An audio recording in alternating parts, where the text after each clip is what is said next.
Hi friends, టమాటా pickle చేసుకుందాం. ఇప్పుడు మనం ఫస్ట్ ఆయిల్ వేసుకొని అందులో పచ్చిమిర్చి, ఎల్లుల్లిపాయలు, పోపు గింజలు, జీలకర్ర అన్నీ వేయించుకోవాలి.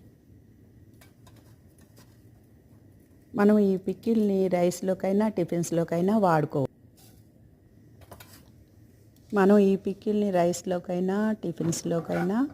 వాడుకోవచ్చు. 2-3 డేస్ అయినా ఉంటుంది.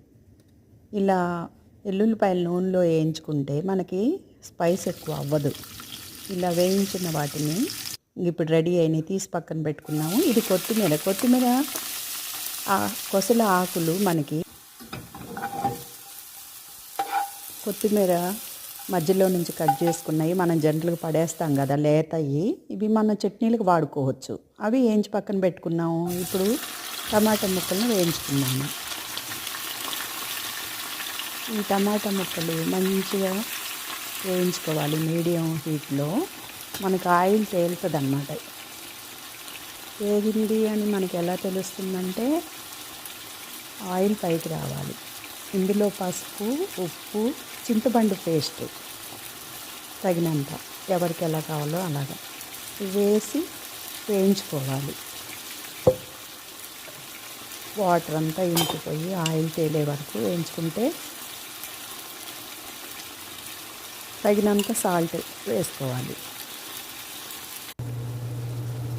ఇలా వాటర్ ఇంకాలి, ఆయిల్ పైకి రావాలి.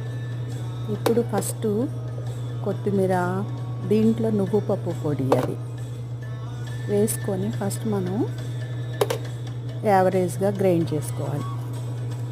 పూర్తిగా మెత్తగా చేయకూడదు, ఇలా చేసుకోవాలి.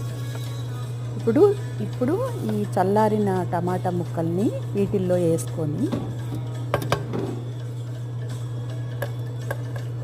పిప్పర్లో కొద్దిగా గ్రైండ్ చేసుకుంటే సరిపోద్ది, పూర్తిగా మెత్తగా చేయక్కర్లేదు.